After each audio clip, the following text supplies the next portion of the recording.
네, 안녕하세요. 네, 신동학사입니다. 자, 이제 1과목 이어가지고 이제 두 번째 과목 들어가겠습니다. 자, 두 번째 과목은 이제 보호세구역 관리인데요. 이것도 마찬가지입니다. 이것도 관세법 시행령, 관세법 시행령, 시행규칙, 그리고 이제 보호세구역 관련된 고시가 있어요. 보면은 이제 보호세 구역과 관련된 고시가 있고, 특허보호세 구역에 관한 고시가 있고, 특허보호세 같은 경우는 이제 보호세 창고, 공, 전, 건, 판 이렇게 외워져. 창고, 공장, 전시장, 건설장, 판매장, 면세점 이렇게. 요 같은 경우 다 고시들이 있어요. 고시가 있습니다. 요거 말고 요거 다 고시가 있는데 요 고시 중에서도 역시나 똑같이 중요한 것만 나옵니다. 중요한. 이러한 사람은 누가 한다? 제가 도와드려요. 그렇죠? 보면 이제 그 구분점 뭐냐면은 이제 고시에 대한 내용에서 일단 기출이 되었던 거. 그리고 제가 이제 저는 업무를 하고 있으니까 이제 이것에 대해서 중요한 것들은 영역이 중요합니다. 그리고 이제 양이 상당히 많은데 그렇게 불필요한 것도 상당히 많아요. 이런 것들은 이제 한 번만 읽고 끝내시면 되는 것이고 전반적인 이제 체계 그리고 대상 그런 것들을 이제 정리하면 되는 겁니다. 근데 역시나 항상 관세법 시행령, 신규칙 요 세 가지가 가장 중요한 거고요. 자, 보겠습니다. 자, 보세구역에 대한 설명으로 틀린 것은 자, 보세구역은 이제 정리하면은 총 이렇게 있죠. 보세구역은 이제 세 가지. 그렇죠? 지정보세구역, 그다음에 특허보세구역, 종합보세구역 있고 지정보세구역은 지정시장, 세관 검사장이 있고 특허보세구역은 이렇게 창공, 전공, 판이라는 기능하는 곳이 있는 것이죠. 그래서 여기에 대한 설명이 틀린 것입니다. 자, 지정시장은 통과하는 부분 일시장 시행의 장소로서 관세청장이 지정하는 구역으로 한다라고 되어 있습니다. 보면은 핵심은 이거예요. 통관을 하려는. 그다음에 일시장치하는. 그러니까 보관이 목적이 아니야. 얘는 뭐냐면은 통관을 하기 위해서. 통관은 뭐다? 수출, 수입, 반송. 그렇죠? 그런 것들을 하기 위해서 일시적으로 물품을 장치하는 겁니다. 왜냐면은 우리나라는 수입 물품에 대해서 보호세 구역이라는 걸 운영하고 있잖아요. 이유는 이제 수입하는 물품에 대해서 뭐 수입 요건이나 그런 것들을 득하기 위해서 이제 보호세구역 운영합니다. 장소로서 누가 관세청장이 지정하는 구역으로라고 되어 있다. 근데 이게 틀렸어요. 지정시는 누가 하냐? 세관장이 하는 것이다. 세관장이 이제 실무를 하는데 자기 관할 구역에서 수입 수출 반송이 일어나는데 자기가 이 구역에 대해서 요 구역은 보호세 구역으로 해가지고 우리 물류 흐름에서 상당히 요긴한 장소가 될 수 있다라고 한 경우에는 세관장이 그곳을 지정합니다. 이게 뭐보다 그 지정 장치장이에요. 그래서 지정 장치장, 그렇죠? 지정장은 아까 말씀드린 것처럼 지정 보세구역은 지정 장치장, 그다음에 세관 검사장이 있는데 지정장보다 통관하기 위해서 일시적으로 물품들을 장치하는 장소입니다. 목적은 통관을 위해서, 그렇죠? 하지만 지정장 말고 또 뭐가 있어? 세관 검사장 있죠? 세관 검사장 뭡니까? 통관하기 위해서 일시적으로 검사하기 위해서 있는 장소가 바로 세관 검사장이고 자기 목적을 위해서, 그렇죠? 관세청에 틀렸습니다. 자, 보호세 창고에는 외국 물품이나 통관하는 물품을 장치한다라고 되죠. 맞죠? 보호세 창고는 외국 물품, 통관하는 물품도 장치를 합니다. 그리고 세관장이 오케이 하게 되면은 내공품도 가능해요. 자, 보세 공장에서는 외국품을 원재료로 하거나 외국품과 내공품을 원재료로 해요. 제조공학을 작업한다. 이게 뭐다? 보세 공장의 개념이지. 개념. 그래서 유일하게 이제 그 제조 가공을 하는 게 바로 뭐다? 보세 공장이죠. 그렇죠? 수출 등을 지원하기 위해서. 자, 근데 보세 공장은 이제 그 킨텍스나 그런 데 얘기하는 거죠. 그 보세 공장에서는 박람회 등을 운영해서 외국품을 전시하거나 사용할 수 있는 곳이 바로 뭐다? 보호세 전시장이다라는 겁니다. 다 개념이에요, 개념. 보호세 공장에는 산업시설의 건설에 사용되는 외국품의 기계류, 설품, 그리고 이런 것들을 만들기 위한 공사용 장비까지 들어가가지고 보호세 건설을 할 수가 있습니다. 다 개념이네요, 얘네 같은 경우는. 그렇죠? 하지만 얘가 틀렸습니다. 자, 그래서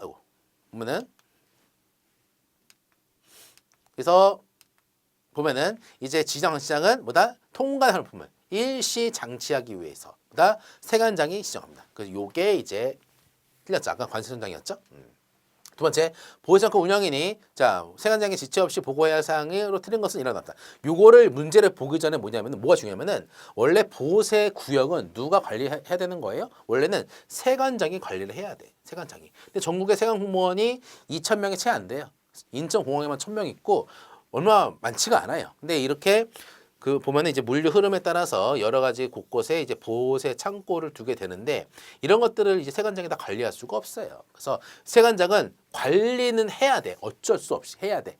관세법 확보를 위해서. 그리고 근데 이러한 곳들을 누구 특정한 일정한 요건을 갖고 있는 자한테 얘기합니다. 야, 너 정말 관세법 잘 지키면서 물품들을 잘 보관하고 반입 반출 시킬 자신 있어? 네. 그러면 너 한번 운영해봐.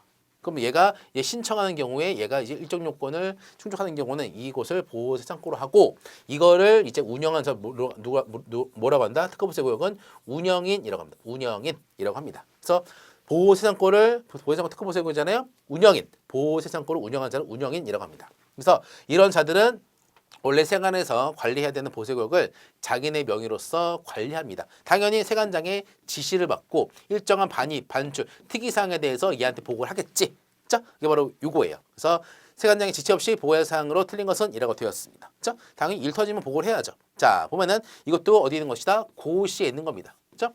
자, 도남아제 침수 기타가 발생할 때, 그죠? 보호선권인데 화물 막 있는데 이런 것들이 발생했어요. 그럼 안 되지, 그죠? 자, 바로 보고를 해야지. 그다음에 보호선권 화재 보험료율을 변경할 때라고 되다. 보면은 이제 창고 같은 경우에도 이제 창고 불나면 다 날아가는 거잖아요. 그렇기 때문에 창고 같은 경우에도 자기네 이제 화재 보험 요율을 이제 게시를 해요. 여기다가 자기네 창고에다가. 그래서 보험료율 같은 경우는 당연히 보험사랑 자기네 창고랑 협의하는 것이지. 서로 보험료를 내고 일 터지면 보험금을 받는 거잖아. 이러한 보험료를 이제 산정한다고 되어 있죠. 얘 같은 경우에는 이제 보고 사항은 아닙니다. 얘는 게시만 하면 돼. 게시만. 그렇죠? 하지만 얘 같은 경우에는 이제 보호세 구역의 운영과 관리 측면에서 이제 세관장이 반드시 알아야지만이 되는 사항이기 때문에 이런 같은 경우보다 지체 없이 보고합니다. 그렇죠? 일 터졌죠? 그다음에 보호세 구역에 장치된 품이 보호세원 신고증에 표기된 품과 상이한 때 뭐다? 이쪽에서 이쪽 보호세 구역으로 물품이 인송해 갔습니다. 근데 보호세 운송업자가 신고 또는 승인해가지고 출발하도록 되어 있죠. 그 때문에 물품이 운송되는 기간, 그다음에 어디까지 가는지에 대해서 그 경유지에 대해서 다 그 신고 또는 승인을 받아야 됩니다. 그렇죠? 승인 같은 경우에는 이제 약간 좀 문제가 있는 것들. 근데 이제 물품이 들어왔는데 여기는 뭐 핸드폰 100개라고 되어 있는데 도착해 보니까 핸드폰이 90개야. 10개 어디 갔지? 누가 빼돌린 거지 뭐. 그렇죠? 이런 경우도 역시 뭐다? 상이한 때는 지체 없이 보고합니다. 당연한 거죠. 이런 거를 하는 자가 운영인. 근데 이런 것들은 세금공무원이 할 수가 없잖아. 사람 적고 그런데. 그렇죠? 그다음에 나와 보시면 보세구에 종사하는 직원을 면직한대. 그렇죠? 그리고 보세구 종사하는 자는 이제 물품들 다 관리하니까 그런 사람 면직하는 경우에도 세관장 직접 보고를 해야 되고요. 그다음에 보세구의 시설 등에 대해서 뭐다? 소방서로부터 취점 명령 받을 때, 너 여기다 뭐 CCTV 있으세요? 뭐 화재 경보를 하세요? 이런 데서 취점 명령 받을 때도 직접 보고합니다. 그래서 이러한 사항들이 이렇게 고시에 있어요. 특허 보세구역 운영에 관한 고시에 있습니다. 운영인의 의무, 그러니까 보세구역 아무나 하는 게 아니야. 그렇죠? 그러니까 여러분들이 이제 보호사 공부하는 이유가 다 이런 것들이에요. 이런 것들. 이제 보면 이제 보호사 공부하시는 분들 중에서 면세점을 취업하거나 가산점 다 있잖아요. 그래서 보면 이제 특허 보호사 중에서도 보호세 판매장이 들어가잖아요. 다 적용되는 거야. 특허 보호세구 운영하는 곳이 보다 보호세 면세점도 특허 보호세 구역이야. 그렇죠? 그렇기 때문에 이런 것들을 다 알아야 된다는 뜻입니다. 자, 그래서 아래 사유가 발생한 경우에는 세관장한테 보고를 해야 한다. 의무죠, 의무. 이게 바로 의무지. 의무. 그래서 한다라고 되어 있습니다. 그러니까 명시해 놓은 거예요. 명시 정확하게. 그래서 보면은 175조, 119조 1항에 갖고 가서 발생하는데 운영의 결격사고나 이런 것도 발생할 때, 그다음에 아까 봤던 것이고, 그다음에 면직한 때, 시험을 받은 때, 그다음에 특허부세구역 운영고시에 보면은 특허장에 게시라고 되어 있습니다. 보면 특허를 받으면은 특허장에 나와요. 뭐 여기다가 사무실에다가 사업자 등록증, 특허장, 그다음에 자율관리 보세구역. 그렇죠? 보호세사 등록증, 신나게 막 붙여놨죠. AO, 창고 인증 관련된 서류들 다 붙여놨죠. 그래서 특허장, 그다음에 보관 요율. 근데 중요한 게 있습니다. 자가용 보호세 창고는 제외한다. 자가용 보호세 창고 뭡니까? 내 물품 내가 보관하는 것이 바로 자가용 보호세 창고예요. 영업용이 아닌 것이죠. 그렇죠? 필요가 없는 것이고 보관 규칙, 화재 보험 요율. 자율관리 보세구 지정서 했잖아요. 그다음에 위험물 장치와 같증, 위험물 전용 보호 창고 같은 경우에는 그런 등록증, 그다음에 이런 것들을 다 계기만 돼.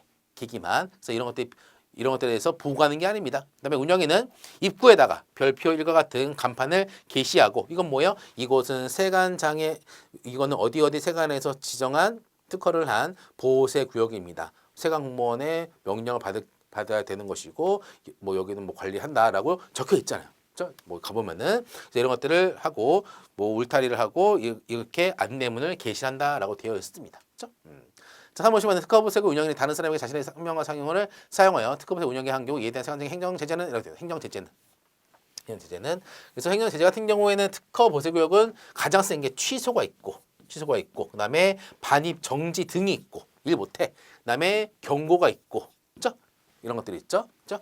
그다음에 됐고, 그다음에 정제 발음에서 과징금이라는 제도가 있고, 그래서 이거 3번 뭡니까? 이건 명의돼요, 명의돼요. 명의되면 안 되죠. 명의되면 안 됩니다. 그죠? 운영인이 자기가 세관장한테 이제 운영인을 받았는데 자기의 명의를 다른 사람한테 줘가지고 다른 사람이 특허보색 운영하게 해? 그럼 안 되지. 요건이 안 맞잖아요. 자, 그래서 이런 명예대 같은 경우는 특허 취소 사유입니다. 특허 취소 사유. 그래서 보시면 이제 이렇게 이제 그 특허보세구역의 운영에 대해서 문제가 있는 경우는 이러한 제재가 있는데 제재별로 사유가 다 달라요. 그렇죠? 자, 봅니다. 자, 그 특허에 대한 반입 정지 등과 특허 취소로 되어 있습니다. 세관장은 운영인이 아래와 같은 행위를 한 경우는 특허를 뭐다? 취소할 수 있다라고 되어 있어. 하지만 1호, 2호 및 제5호에 해당하는 경우는 뭐다? 특허를 취소해야 된다. 머스트. 얘는 캔이고 얘는 머스트고. 그래서 1번하고 2번하고 5 같은 경우는 상당히 문제가 있는 것이죠. 볼까요? 거짓 부정항목으로 특허를 받은 경우. 그거 안 되지. 아예 얘는 무조건 취소지. 그렇죠? 거짓. 그다음에 운영 결격사유 어느 한 해당하게 된 경우, 그렇죠? 이것도 결격사유니까 완전 얘도 취소지. 결격사유. 175는 결격사유, 결격사유. 운영 결격사유. 그리고 다만 잘 봐야죠. 자, 보면은 그런 자들을 결격사유에 해당하는 자들을 임원이라는 법인에 해당하는 것이죠. 해당하는 경우로서 2조 3호에 해당하는 사람을 임원으로 하는 법인이 3개월 이내 해당 임원 변경에는 그러하지 아니하다라고 되어 있다. 뭐냐? 해당하는 임원이 웬걸 관세법상 뭐 징역형을 받고 2년에 경과하지가 않았어. 근데 이게 나온 겁니다. 근데 바로 우리 결격사유잖아요. 근데 바로 취소하지 않고 그러면 그 사람을 그만두게 하고 다른 사람을 넣어야지. 그렇죠? 이런 거는 괜찮다. 언제? 3개월 이내. 3개월자 숫자 잘 봅니다. 그다음에 1년 이내 3회 이상 반입 처분을 받는 경우. 1년에 3회 이상. 그다음에 2년 이상 반입 실적이 없습니다. 특허보세국을 줬는데 반입 실적이 없어. 그러면 여기 왜 한 거야 너? 그렇죠? 그래가지고 이런 경우에는 달성할 수 없는 경우에 안 되죠. 그렇죠? 그다음에 172조를 위반해서 뭐다? 명의를 대한 경우. 이게 문제네. 특허 취소지. 보시면 아까 5번 같은 경우 특허를 취소해야 된다고 되어 있잖아요. 하지만 이제 4번 같은 경우에는 아직 물동량이 없는 거잖아요. 그럼 얘는 물어봅니다. 뭐라고 하겠죠? 야, 너 지금 특허를 받았는데 너 뭐냐? 전혀 물동량이 없다. 반입이 안 된다. 아, 좀만 기다려 주십시오. 저 영업 열심히 해가지고 여기다 물품 채우겠습니다. 그래? 그럼 취소 좀 연기하자. 라고 이게 취소를 할 수 있다라는 거예요. 그죠? 대상을 잘 알아둡니다. 자, 그 다음에 수입하러 검량법 및 절차에 관한 설명 틀린 것은 이라고 되어 있습니다. 자, 보면은 이제 활어 같은 경우에는 아까 1교시 때 봤습니다. 1교시 때 이제 활어 같은 경우에는 그 물품을 통관할 수 있는 세관에 정해져 있어요. 보다 그런 수조를 갖고 있는 세관에서 활어에 대해서는 통관을 해야 돼. 그렇죠? 그래서 활어 같은 경우는 얘도 뭐다? 이거에 전문된 고시가 있습니다. 이 문제예요. 고시가 문제입니다. 근데 이것도 시험에 잘 나와요. 중요한 겁니다. 그래서 기본 시간 때도 상당히 자세하게 했고 얘는 반드시 봐야 된다는 거예요. 그렇죠? 수조가 이렇게 보면 수조가 다 있게 있어요. 물고기들 막 이렇게 있잖아요. 뭐 여기다 CCTV가 다 보고 있어야 돼. 세관에서 연결돼 가지고. 그렇죠? 밀수업 안 되니까. 그렇죠? 죽은 고기는 별도로 관리를 해야 돼. 그리고 그 고기가 넘나들지 못하도록 여기다가 좀 한 번에 쳐내야 되는 것이고, 그렇죠? 수술. 자, 수입하러 검량범위 절차에 관한 설명 틀린 것은 이런 겁니다. 자, 세관장은 검량 과정에서 재는 거죠. 필요하다고 판단된 경우는 운영인 등에게 이동 CCTV 배치를 요구할 수가 있습니다. 항상 얘기했잖아요. 세관이 관리를 해야 되지만 운영인을 둬가지고 그 자가 화주한테 돈을 받고 관리를 하도록 한다. 하지만 세관장의 지시를 따라야 된다라는 겁니다. 그래서 이렇게 물품에 대해서 관리하기 위해서 CCTV 배치를 요구할 수가 있고요. 세관장은 검량 과정에서 CCTV 영상들이 단절되는 경우 운영인에게 다시 검량할 것을 요구할 수가 있습니다. 당연하죠. 화로의 수량과 중량에서 과부적이 현저하다 인식되는 경우에도 재검량을 요구할 수가 있습니다. 물고기가 30마리래. 근데 보니까 아닌 것 같아. 좀 요구할 수가 있는 것이죠. 자, 그다음에 검역 불합격품을 반송하는 때에는 검량을 생략할 수가 있다. 말이 하는지. 보면은 물고기가 검역에 불합격됐어요. 그럼 뭐다? 다시 이제 해외로 반송되잖아요.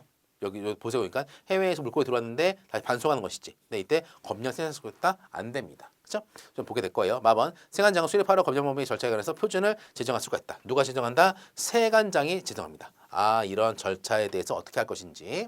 자, 보겠습니다. 고시죠? 고시 있습니다. 10조. 검량. 자, 세관장은 수입하러 검량법 및 표준을 제정할 수 있다. 누가? 관세청장이 아닙니다. 세관장이 표준을 제정할 수가 있어요. 시험 잘 나옵니다. 관세청장이 아니라 세관장이 정하는 것이다. 실무를 하는. 자, 세관장은 검량 과정에 필요하다고 판단된 경우는 운영인에게 이동식 CCTV 배치 요구할 수가 있다. 항상 얘기했죠? 이러한 규정에서는 30% 핵심 정책만 머릿속에 있으면 된다. 30%. 그렇죠? 이동식 CCTV 가능. 그다음에 세관장은 다음 같은 경우에는 화주도 운영인 등에게 검량할 것을 요구할 수가 있습니다. 자, 이랑 에서 정한 방법 절차에 따르지 않은 경우, 그렇죠? 그런 표준에 따르지 않은 경우, 그다음에 연속 현상이 단절된 경우, 화로의 수량을 준량해서 과부족이 현저하다고 의심되는 경우, 그렇죠? 과부족이 의심된다. 그다음에 수입하러 특례 보시면은 불합격품을 폐기 또는 반송하는 때에는 반드시 검량을 실시합니다. 그렇죠? 검역이 불합격을 했어, 뭐다 반드시 그 수량을 검량을 반드시 실시합니다. 그렇죠? 됐습니다. 그렇죠? 반송하는 때에는 반드시 검량 실시한다. 폐기 반송은 아까는 생략한다 했죠? 아닙니다. 자, 5번 보세 공장 운영하는 설명 중 틀린 것은, 자, 운영에는 보세 공장에 반입된, 그러니까 보세 공장 파트죠? 보세 공장도 별도의 고시가 있어요. 관습법도 있지만, 자, 운영에는 보세 공장 반입된 부품을 그 사용 전에 세관장한테 사용 신고를 한다. 자, 보세 공장 같은 경우는 특이하게 제조가 일어난다고 했습니다. 이게 보세 공장 보세 구역이다. 그러면 외국에서 내국 물품도 들어오고 외국 물품도 들어옵니다. 내국 물품 들어오고 외국 물품 들어와요. 자, 그러면은 물품이 들어올 때 외국품은 당연히 수입 신고를 하겠지. 수입 신고 아니지. 큰일 날 뻔했네요. 보면은